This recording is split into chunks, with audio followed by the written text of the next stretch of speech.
Annyeonghaseyo. Hi everyone, this is Ariel, one half of Soju for Two, and this is a watching now of Last Cinderella, which is a Japanese drama.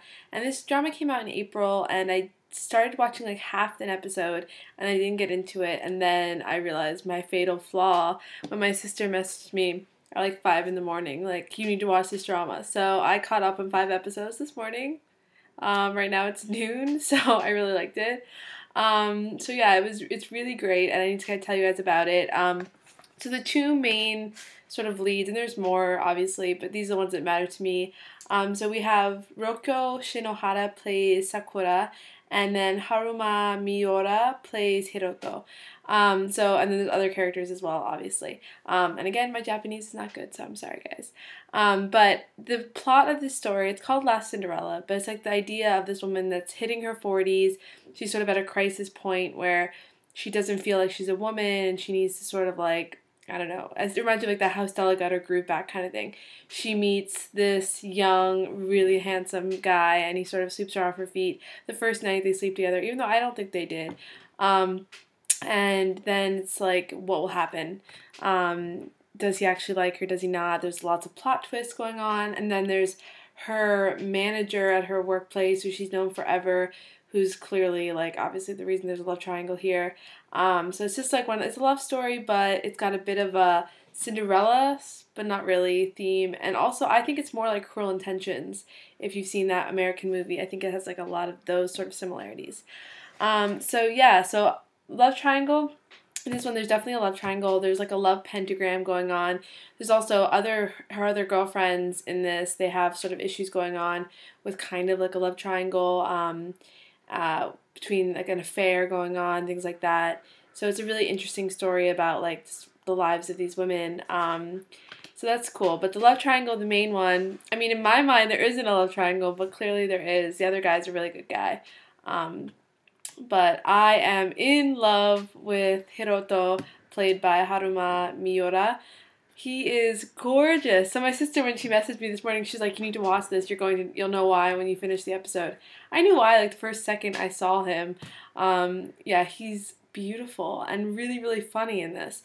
What I like about his sort of acting style is that he's like always does the, from Twilight, the dazzle, like he walks around, he like touches his lip, and he's like, "I'm so sexy." But then he like has these moments where he just starts laughing, and it's very, very lovable. And of course, like, I guess I'll get to bad guy turn good. Well, clearly he's like, right now he's using her, he's like the bad boy player. But there's obviously a good side to him that we all can see, because, you want to see that in him. But right now he's sort of the bad guy because we know he's using her. And he's playing her, which is why it's a lot like Cruel Intentions, but we know it's going to turn around in the end, but he's probably not going to end up with her anyway. But he's going to, like, turn around.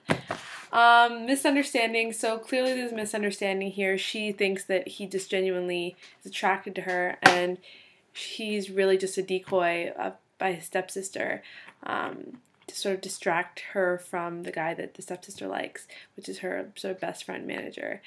It's a confusing story, but not really. If you watch it, you're going to love it.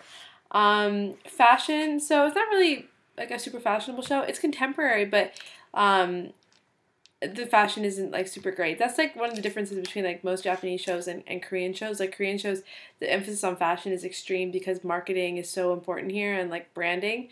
But I think for the most part, like, she's supposed to be sort of tomboyish, but the fashionable girl isn't really that. Like, I mean, her clothing kind of is like fashionable 5 years ago here, maybe, but it is contemporary.